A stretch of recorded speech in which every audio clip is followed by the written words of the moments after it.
Ahora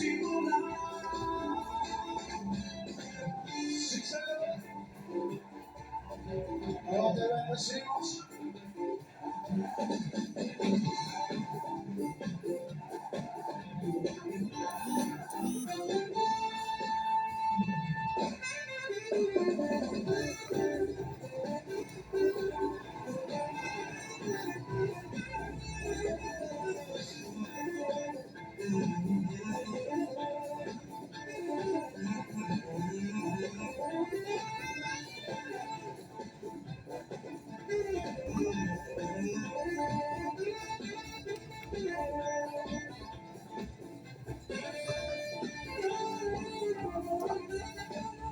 Libre soy en Jesús, libre soy por su cruz, he visto en él la luz, porque no vienes tú. Libre soy en Jesús, libre soy por su cruz, he visto en él la luz, porque no vienes tú. Libertad, soy regresado, libertad, en mis cadenas, libertad, soy esclavo, está libre, puedo disimular. Libertad, soy regresado, libertad, en mis cadenas, libertad, soy esclavo, está libre, puedo disimular. Libertad.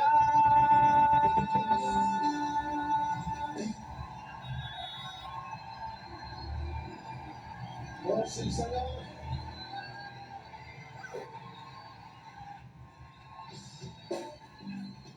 Dice Isaías 49, versículo 2, que tú y yo somos saetas en la cama de Dios.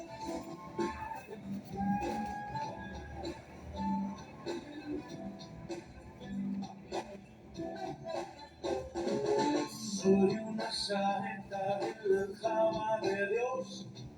Su mano me toma y me da dirección. Estoy preparado, Él me puede lanzar. Juntos pelearemos y vamos a ganar, a pelear. Buenas tardes, bendiciones del Todopoderoso para ti que te conectas y para los que van a conectarse en los momentos. Quiero invitarles a que oremos para poner en manos del Señor este primer estudio de la semana, hoy en el propósito número 3. Gloria a Dios, estamos en el propósito número 3. Fuimos creados para ser como Cristo. Amén. Y en este propósito número 3, estamos con el día número 2 o segundo estudio. Este estudio se titula ¿Cómo crecemos? ¿Cómo crecemos?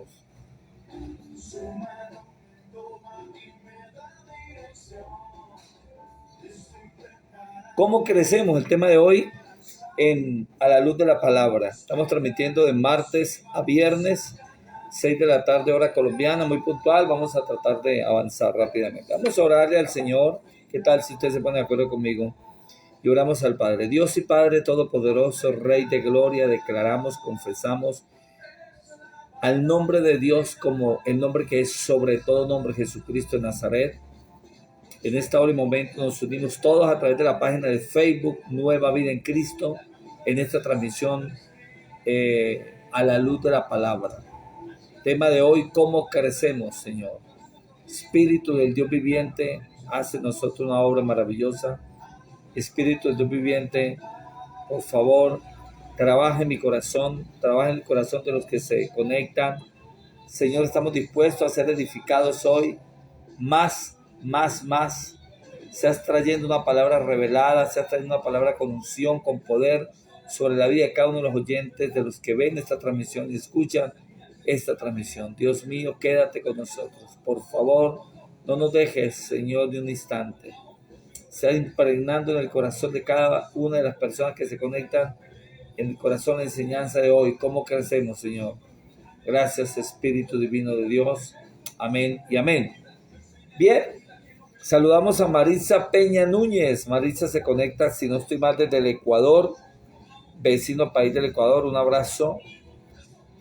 También está conectadita la pastora Cielo Peña, Caterín Muñoz de los Ríos, también está la doctora Caterín, psicóloga clínica, bienvenida a esta transmisión. Damari Fandiño, buenas tardes, hermana amada, también está sierva de Dios conectada. Erika Núñez también está conectadita, bendiciones y abrazos. Vamos a iniciar. ¿Cómo crecemos? El tema de hoy, maravilloso, como siempre, queremos ser enseñados, porque somos enseñables, amén. Pues Dios quiere que crezcas, una buena noticia. La meta de nuestro Padre Celestial es que maduremos, o sea que desarrollemos las características de Jesucristo en nosotros. Lamentablemente hay mucho creyente que pasa años y años, envejecen, pero nunca maduran. Y están atascados en una, yo la llamaría infancia espiritual, que no les permite. Esta infancia espiritual se perpetúa, permanecen en pañales y zapatitos de lana, nunca crecen porque nunca tuvieron la intención de crecer. Para crecer tenemos que tener una intención, una determinación. Yo quiero crecer, yo no me quiero quedar como un cristiano inmaduro. Amén. Bien, el crecimiento espiritual, como sabemos, hemos visto a través de este estudio, no es automático, es un proceso, requiere un compromiso, repetimos, intencional para crecer. O sea que debemos desear crecer, debemos decidir crecer, debemos de hacer un esfuerzo por crecer y debemos de persistir en el crecimiento, porque el discipulado en definitiva es un proceso, amén, un proceso de convertirnos en personas más parecidas o más semejantes a Cristo. Siempre empieza el crecimiento con una decisión personal. Decidimos si queremos o no queremos crecer. Jesús nos llama y nosotros respondemos. Mateo capítulo 9, versículo 9, nos dice: sígueme y sé mi discípulo, le dijo Jesús. Entonces Mateo se levantó y lo siguió. Nueva traducción viviente. Aquí vemos a uno de los apóstoles siguiendo al Señor Jesús, decidiéndose mejor seguirlo. Cuando los primeros discípulos decidieron seguir a Jesús, inicialmente no entendieron todo el alcance que tenía o que iba a abarcar esa decisión que estaban tomando.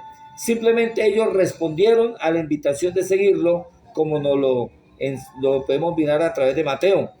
Eso es lo único que se necesita para empezar, una decisión determinante de convertirme en discípulo del Señor. Recordemos que hay multitudes, hay creyentes y hay discípulos. Lo mejor de todos es ser discípulo, amén. Porque nada le da más forma a tu vida que los compromisos que asumamos. Ellos pueden servir para tu desarrollo, ellos pueden servir para tu crecimiento o para tu destrucción. De tal manera que en ambos casos te definirán. Amén. Los compromisos que asumamos nos van a definir para bien o para mal. Dime con qué estás comprometido, tú que me escuchas, y te diré lo que serás en 20 años. En lo que tú te comprometas o en lo que tú te enfoques hoy es una lectura o nos puede prever lo que vamos a hacer dentro de unos años adelante. Llegamos a ser definitivamente lo que nos comprometemos ser. Ahora, llegado a ese momento de compromiso, la mayoría de las personas pierden el propósito de Dios para sus vidas. Muchas temen comprometerse con algo, tienen miedos y simplemente vagan sin rumbo por la vida. Así hay personas. Otras, sin mucho entusiasmo, se comprometen con valores incompatibles y acaban en la frustración y en la mediocridad. Otras personas asumen un compromiso total con metas mundanas, tales como llegar a ser físicamente hermosas, llegar a ser ricas, solo para terminar defraudadas y amargadas. Como todo lo que se elige hacer, pues va a tener unas consecuencias eternas. Será mejor que elijas con sabiduría. Será mejor que elijas con sabiduría, porque eso te va a afectar para siempre. Esa decisión que vas a tomar. Pedro advierte allí en 2 de Pedro capítulo 3 versículo 11. Dice el apóstol Pedro: ya que todo lo que nos rodea será consumido por el fuego, ¿qué vidas santas y piadosas deberíamos vivir? vivamos vidas santas, vivamos vidas piadosas, dadivosas, bondadosas, misericordiosas. Hoy, porque finalmente dentro de poco todo se acabará. Ahora vamos a mirar el papel de Dios y el papel nuestro en el crecimiento. El papel de Dios y el nuestro.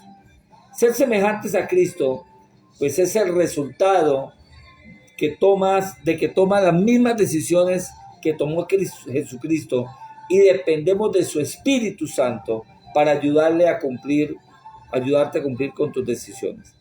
En cuanto decidas con sinceridad, usted y yo decidamos llegar a ser como Cristo, deberemos empezar a actuar de una manera nueva. Eso es diciendo y haciendo, determinándonos, pero dando pasos para ello.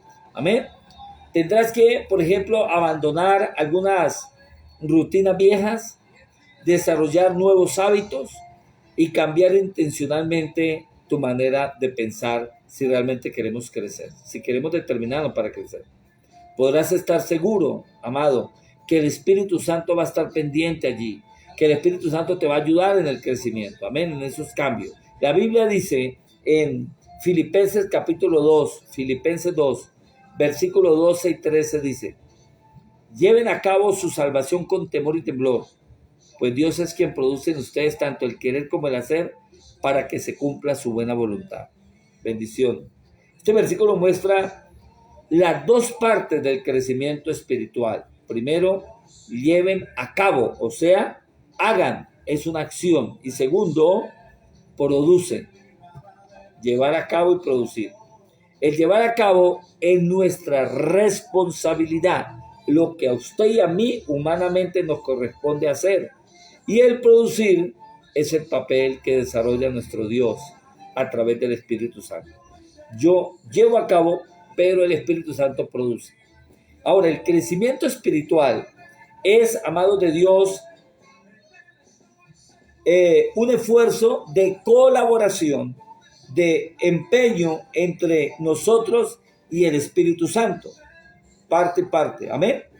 El Espíritu de Dios trabaja con nosotros. No simplemente trabaja en nosotros, trabaja con nosotros. Usted no puede esperar que el Espíritu Santo trabaje en usted. No, trabaje con usted. ¿Eso qué quiere decir? Que yo tengo que disponerme, que yo tengo que prepararme, que yo tengo que entregarme, que yo tengo que ceder, que yo tengo que permitir. Ese crecer con nosotros es diferente a crecer en nosotros. A veces nos quedamos esperando que Él crezca en nosotros, pero no, Él crece con nosotros. Amén. Este versículo escrito para los creyentes no se refería a cómo ser salvos, sino a cómo crecer. No dice trabajen para su salvación, porque la salvación ya fue regalada, ¿verdad que sí? No se puede agregar nada a lo que Jesús ya hizo en la cruz del Calvario. Pero durante un entrenamiento físico, por ejemplo, ejercicio, entrenamiento de gimnasio, bueno, nosotros trabajamos realizando lo que nos corresponde a nosotros, ejercicio físico, pues para desarrollar el cuerpo, para tener un mejor estado físico, pero no para conseguir un cuerpo, porque ya lo tenemos. Estamos trabajando en la gimnasia, es para desarrollar el cuerpo, no para obtener un cuerpo, porque ya está en nosotros. Asimismo, el crecimiento espiritual. Amén. Cuando armas un rompecabezas, contamos con todas las piezas allí en la mesa, y nuestra tarea es armar ese rompecabezas. De eso se trata. Los granjeros trabajan la tierra, no para conseguir la tierra, sino para desarrollar la que ya tienen. Dios también nos ha dado una nueva vida. Ahora somos nosotros responsables de desarrollar esa nueva vida con temor y temblor. Eso quiere decir que tenemos que tomar nuestro crecimiento espiritual muy en serio. Cuando las personas consideran de manera trivial su crecimiento espiritual, de una manera liviana, tomamos lo que es el crecimiento espiritual, pues eso muestra que no han entendido los alcances eternos de esa decisión. Amén. Como vimos en capítulos atrás. Otra, cambia tu piloto automático. ¡Wow! Cambia tu piloto automático. Para cambiar tu vida, pues como dice el apóstol Pablo, lo primero que tenemos que cambiar es la manera de pensar. Detrás de todo lo que haces hay pensamientos. Toda conducta es motivada por una creencia y toda acción es incitada por una actitud. Dios reveló, mi amado hermano, esto miles de años atrás, para que muchos años atrás, antes de que los psicólogos lo entendieran. Está allí en el libro de Proverbios 4:23, versículo rema estándar para nosotros. Tengan cuidado de cómo piensan. La vida es moldeada por sus pensamientos. ¡Wow! Imagina un paseo en un bote con motor en un lago con el piloto automático puesto en dirección hacia el este. Si decides dar vuelta atrás y dirigirte al oeste, tienes dos posibilidades o dos maneras de cambiar el rumbo del barco. Una es tomar el timón y manejar, aleluya, y obligarlo físicamente a que se dirija a la dirección opuesta a la que señala el programa de piloto automático, ¿verdad? Pues si quieres ir por otro lado y no quieres ir donde el piloto automático te está planeando llevar. A pura fuerza de voluntad podrías vencer al piloto automático, pero sentiría la resistencia todo el tiempo.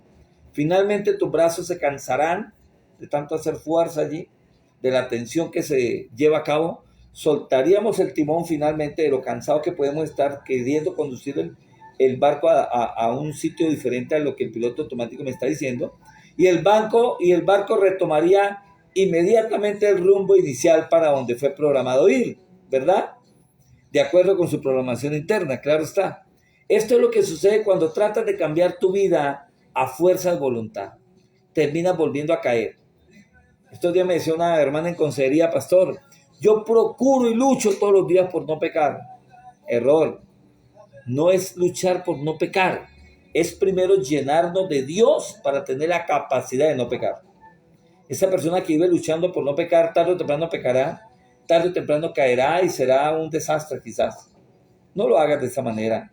Llénate primero de Dios para que puedas no pecar más. Amén. Entonces, esto es lo que sucede cuando tratas de cambiar toda la vida a la fuerza de voluntad. Dices, me obligaré a comer menos si terminas comiendo más. Haré más ejercicio, dejaré de ser desorganizado e impuntual. Sí, tu fuerza de voluntad puede producir un cambio, pero un cambio a corto plazo. Un cambio inmediato, rápido, pero crea una tensión interior constante, como una obligación a toda hora, porque no has tratado de la causa desde la raíz, sino tu buena intención. ¿Qué pasa? El cambio no se siente como algo natural, el cambio no se siente como algo que nazca del corazón, así que finalmente te rendirás, finalmente tirarás la toalla, pecarás, comerás más, te volverás otra vez desorganizado, malos hábitos, abandonarás dietas y dejarás de hacer ejercicio, etc. Rápidamente volverás a tus viejos patrones cuando lo haces de esa manera. Hay una manera mejor y más fácil, amado, que eso quiero que aprendas hoy. Una manera mejor y más fácil. Cambia el piloto automático, tu manera de pensar. La lucha tuya y mía y de todo creyente está en el pensamiento. Renovaos en vuestro entendimiento para que puedas comprobar cuál es la buena voluntad de Dios, agradable y perfecta. La Biblia dice en el capítulo número Romanos 12:2, en la segunda parte, dejen que Dios los transforme en una nueva persona, cambiando su forma de pensar. ¿Qué es lo que nos toca hacer a nosotros? Cambiar la forma de pensar. Todo lo que es honesto, justo, de buen nombre, que merece honra, en eso pensad, dice la palabra de Dios. Entonces, el primer paso en el crecimiento espiritual es empezar por cambiar la manera de pensar. Si tú no cambias la manera de pensar, nunca vas a crecer espiritualmente. Te vas a quedar un bonsái, un enano espiritual. El cambio siempre comienza en la mente. No se te olvide nunca. La manera en que piensas determinará cómo te sientes, y cómo te sientes influirá en cómo actúas. Oh, wow. Pablo dijo allí en el libro de Efesios 4:23, debe haber una renovación espiritual de sus pensamientos y actitudes. Entonces, para ser como Cristo, debes desarrollar en ti su mente, la mente de Cristo en nosotros. El Nuevo Testamento le llama a este cambio mental, arrepentimiento. Arrepentimiento igual a cambio de manera de pensar, que en griego literalmente significa cambiar tu mentalidad. Te arrepientes siempre que cambias tu manera de pensar y adoptas la manera de pensar de Dios. Arrepentirme es cambiar mi manera de pensar y adoptar una nueva. ¿Cuál? La forma de pensar de Dios. Eso es realmente arrepentimiento. Amén. Y ese cambio de manera de pensar ahora a la manera de pensar de Dios, ¿qué quiere decir? Pues primero un cambio de pensar, de forma de pensar con respecto a ti mismo, con respecto al pecado, con respecto a Dios, con respecto a otras personas, con respecto a la vida, tu futuro y todo lo demás. Asumes entonces la actitud de Cristo y su perspectiva. Asumo la actitud de Cristo y la perspectiva que Dios tiene, ahora es mi perspectiva. Entonces se nos manda que pensemos del mismo modo en que pensaba Jesucristo. Allí Filipenses 2:5 lo habla. Este mandamiento tiene dos facetas. La primera faceta de este cambio mental consiste en que dejemos los pensamientos inmaduros, los pensamientos que son egoístas. La Biblia dice al respecto de eso en el libro de 1 Corintios 14:20, dice: no sean niños en su modo de pensar. Tremendo, ¿no? Sean niños en cuanto a la malicia, pero adultos en su modo de pensar. Y a veces somos al contrario, somos inmaduros, ¿cierto que sí? Somos inmaduros, como niños que piensan inmaduramente. Y como adultos adoptamos a veces la malicia. Los niños, terminan adoptando, nosotros asumiendo la malicia, pero igualmente también los pensamientos inmaduros de los niños. Y el apóstol es muy claro en esto: cambien esa manera de pensar, no sean inmaduros, no sean como niños. Mire que es triste ver cristianos de años o de meses del evangelio, 3, 4, 5 meses, 2 años, 3 años o más, inmaduros todavía. Hermano, los niños son por naturaleza egoístas. Nosotros no podemos ser egoístas. Solo los niños piensan en sí mismos, ¿sí o no? Y sus propias necesidades. Los niños son incapaces de dar, solo pueden recibir. Así hay muchos cristianos, solamente reciben todo el tiempo, pero nunca crecen para darle a otros nada. Tienen una manera de pensar inmadura. Por desgracia, aparte de todo, muchas personas nunca se desarrollan más allá de ese nivel de la niñez.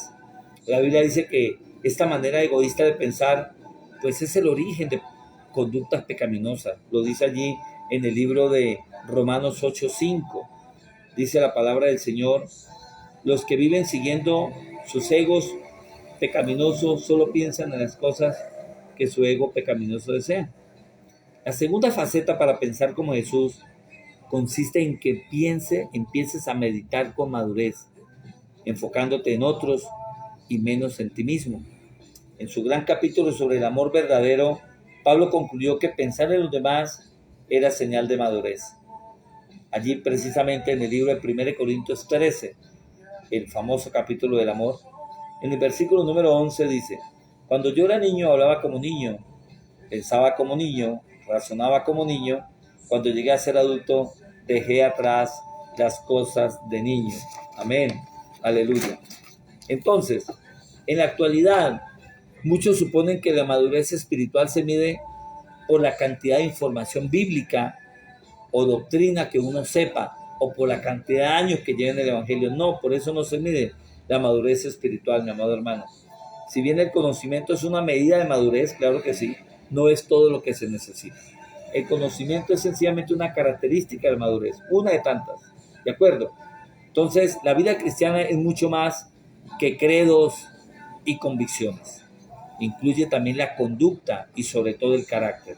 Nuestros hechos deben ser congruentes con nuestros credos.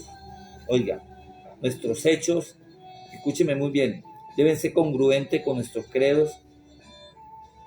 O sea, lo que yo digo que creo debe ser congruente con cómo actúo, más o menos, para que me entiendan más. Amén. Y nuestras creencias deben ser respaldadas con una conducta semejante o lo más parecida posible a Cristo. Amén. El cristianismo no es una religión, el cristianismo no es una filosofía, sino una relación personal con Jesús. El cristianismo, no se te olvide, es una relación personal con Jesús. El cristianismo es un estilo de vida a la luz de la voluntad de Cristo, o sea, a la luz de la palabra de Dios. El centro de ese estilo de vida es pensar en los demás, así como lo hizo Jesús, en lugar de pensar en nosotros mismos. Allí, en el libro de Romanos capítulo 15, versículo 2 y 3, dice: cada uno debe agradar al prójimo para su bien, con el fin de edificarlo, porque ni siquiera Cristo se agradó a sí mismo. ¿A qué vino Cristo? A trabajar para los demás, a hacer un efecto trascendental y transformador en los demás, y no trabajó para él. ¿Por qué tú, en lugar de seguir pensando en ti mismo, en cosechar, en abundar, en conseguir, por qué no te decides y te determinas pensar en los demás? Porque el que no vive para servir, pues no sirve para vivir, ¿verdad que sí? Ahora, pensar en los demás, sencillamente, mi amado hermano, es la esencia de lo que pensaba Cristo. Pensar en los demás es ser semejantes a Cristo, y eso es bien importante. Y es también la mejor evidencia del crecimiento espiritual. ¿Cuál? El pensar en los demás. Es la evidencia más clara de que yo estoy creciendo y madurando espiritualmente. Esta manera de pensar, lógicamente, es antinatural. A veces no es bien vista, va en contra de nuestra cultura. Es rara y es difícil esa forma de pensar. Por eso nosotros, afortunadamente, tenemos la ayuda del Espíritu Santo. Dice, Dios nos ha dado su Espíritu. Por eso nosotros no pensamos igual que las personas de este mundo. No pensamos igual, y como no pensamos igual, no actuamos igual. 1 Corintios capítulo 2, versículo 12 dice, escuchen eso: Dios nos ha dado su Espíritu. ¿Cuándo nos lo da el Señor? Cuando usted acepta a Jesús como Salvador y Señor de su vida. Entonces dice, Dios nos ha dado su Espíritu. Por eso no pensamos igual que las personas de este mundo. ¿Qué nos hace diferentes? Que tenemos el Espíritu Santo cuando recibimos a Jesús como Señor y Salvador. Eso nos hace inmediatamente diferentes, eso nos hace determinantes, eso nos hace sabios, eso nos hace prudentes, eso nos hace talentosos, eso nos hace misericordiosos. En general, todas esas características maravillosas vienen a nosotros. Amén. En los siguientes capítulos que vamos a ver aquí en adelante, miraremos las herramientas que el Espíritu Santo usa para ayudarnos a crecer. Por eso tú no te puedes perder estos espacios, mi amado, estas enseñanzas. No te las puedes perder. Vamos de martes a viernes, 6 de la tarde, todos los días, hora colombiana. Y ya que tú recibiste esa enseñanza de hoy, ¿cómo crecemos? Pues sencillamente compártala con otros, compártala con sus amigos de Facebook. Si quieres darle un buen regalo, dígale, le doy este link para que se conecte a esta enseñanza. Comparta con sus grupos y con sus amigos. Quizás estás extendiendo la obra del Evangelio. El camino del Señor lo estás compartiendo con otros muchos que quizás necesitan, como tú un día necesitaste, de que Cristo te encontrara. De modo que te animo a que compartas esta enseñanza, este link. Comparta la página para que nos sigan, porque esto es una bendición de verdad para la humanidad. Muchas gracias por conectarse. Muchas gracias, mi amado hermano, a ustedes por estar aquí a la luz de la palabra. Mañana vamos a estar en el tema número 24. Ya vamos un poco más de la mitad. Transformados por la verdad, el tema de mañana. No te lo pierdas. Yo te quiero bendecir con toda bendición del cielo. En el nombre de Jesús. Bien has hecho en conectarse. Mañana te espero a las 6 de la tarde, hora colombiana. Bye bye. Bendiciones para todos.